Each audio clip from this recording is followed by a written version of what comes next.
Seorang ibu warga Dukuh Sokawera, Kabupaten Brebes, Jawa Tengah, tega menganiaya 3 anaknya yang masih berusia 10 tahun, 7 tahun, dan 5 tahun. Akibat penganiayaan ini, anak nomor 2 tewas, sedangkan 2 bocah lainnya luka parah. Tubuh 2 bocah itu dipenuhi luka sayat. Penganiayaan yang terjadi pada Minggu pagi usai sholat subuh itu diketahui pertama oleh bibi pelaku.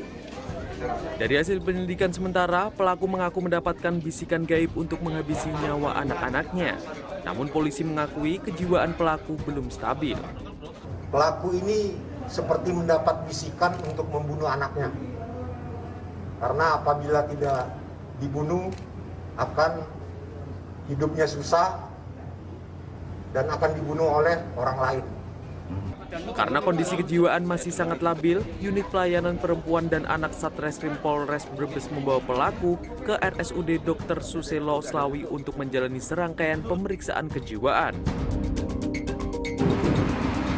Inilah WD, tersangka pemerkosa NWK, anak kandungnya sendiri saat digiring petugas Polrestabes Semarang pada Senin.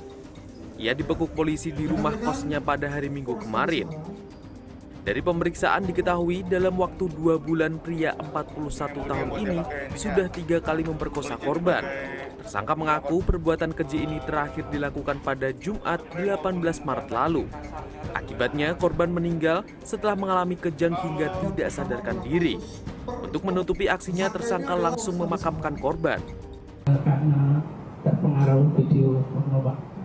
Yang pertama sekitar 2 minggu, kemudian 1 minggu, dan yang terakhir pas kejadian itu. Pak, itu dipaksa atau mungkin gimana, Pak? Itu ada pemaksaan. Pada Sabtu 19 Maret, polisi membongkar makam korban. Dari otopsi, petugas mendapati bukti korban mengalami luka kekerasan di alat vitalnya. Tersangka kini terancam hukuman 15 tahun penjara.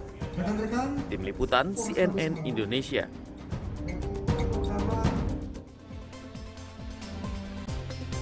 Halo, good morning. Bagaimana kabar Anda di hari ini? Meskipun kita masih dalam suasana pandemi, tapi bagaimanapun caranya kita harus tetap berpikir waras. Betul. Karena banyak sekali hal begitu ya, dari mulai hal yang remeh-temeh begitu sampai hal yang kompleks, begitu mengganggu pikiran kita. Betul. Yang namanya self healing, yang namanya menjaga kewarasan itu tadi, itu memang berlaku untuk semua orang ya, tidak terkecuali juga para ibu.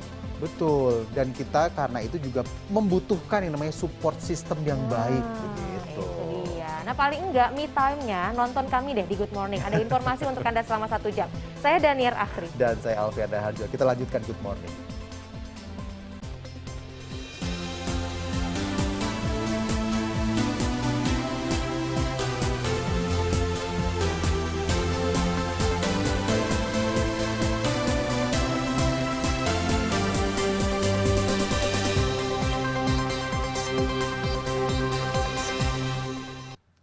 Satu lagi beban yang sampai saat ini masih dirasakan oleh hampir semua ibu rumah tangga gitu ya. Demi untuk mendapatkan minyak curah yang sulit didapat, ini ratusan warga di Rangkas Bitung, Kabupaten Lebak, Banten rela antre berjam-jam untuk mendapatkan minyak curah yang harganya lebih murah. Iya, bukan cuma rumah tangga aja nih yang terdampak, penjual juga kayaknya pusing banget gitu ya. Jangan-jangan bentar lagi bakwan itu ada di museum, difosilkan saking langkanya. Ini di Lumajang, pedagang gorengan terpaksa berhenti berjualan. Nah, penjual gorengannya kini hanya berjualan minuman di warungnya. Masyarakat butuh minyak goreng murah.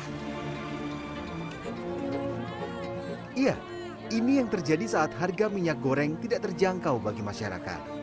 Ratusan warga yang didominasi kaum ibu ini rela antre berjam-jam untuk mendapat minyak goreng curah seharga Rp16.000 per kilogram.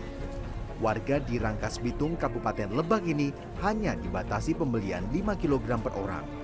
Antrean panjang ini terjadi pada Senin siang hingga menjelang sore.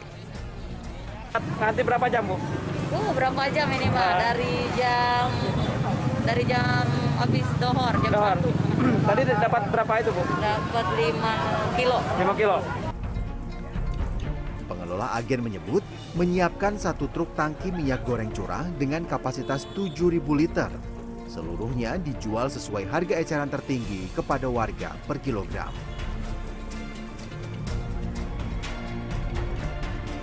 Sudah 2 hari, Hoironi tidak berjualan gorengan di Jalan Sultan Agung, Lumajang, Jawa Timur. Ia terpaksa melakukan itu semenjak harga minyak goreng naik menjadi Rp24.000 per liternya.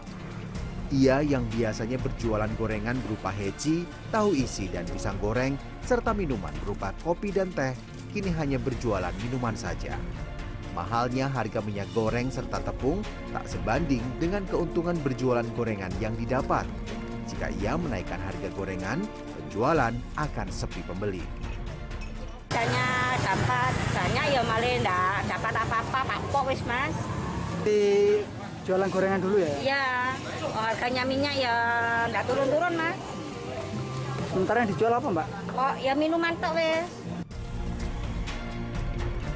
Sementara di Jombang, naiknya harga minyak goreng curah membuat pengusaha rumahan kerupuk di Desa Sebani, Kecamatan Sumobito, terpaksa menaikkan harga kerupuk per Senin petang. Bahkan sebelumnya, sang pemilik sempat menutup sementara usahanya karena kesulitan mendapatkan stok minyak goreng curah. Sekarang ini agak susah minyak itu. Terus dapatnya gimana Mas? Bisa dapat itu? Ya ngumpulin dari yang anu itu, nggak bisa biasanya nyetor itu. Sedikit demi sedikit, habis libur 3 hari ini karena minyak nggak ada. Jika kondisi kelangkaan minyak goreng curah masih terus berlangsung, maka dikhawatirkan para pengusaha kerupuk bisa gulung tikar. Tim Liputan CNN Indonesia. Nah, resiko dalam bekerja ini juga mengintai. Ada 2 pekerja proyek tol Cijago di Jalan Limo, Depok, Jawa Barat tertimbun tanah saat sedang melakukan pengukuran untuk menanam tiang pancang. Ya, selain itu juga ada nih sebuah tower provider telepon seluler yang ada di Kampung Lio, Pancoran Mas, Depok, Jawa Barat pada Senin siang ambruk. Dan akibatnya 2 rumah warga yang tertimpa rusak parah.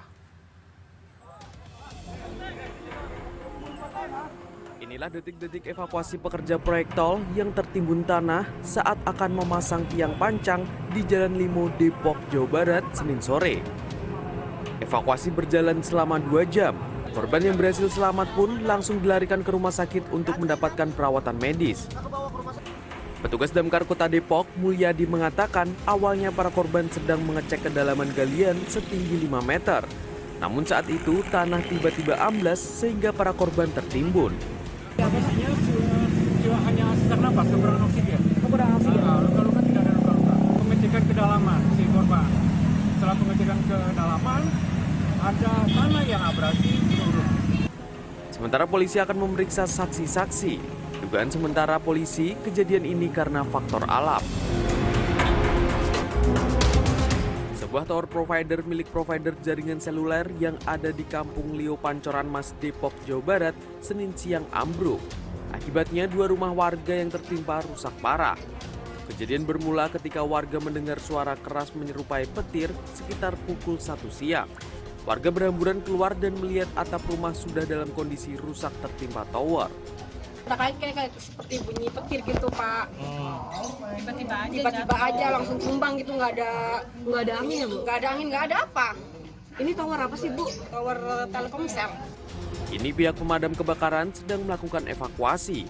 Baik petugas damkar maupun kepolisian belum dapat memastikan penyebab robohnya tower. Tim Liputan CNN Indonesia.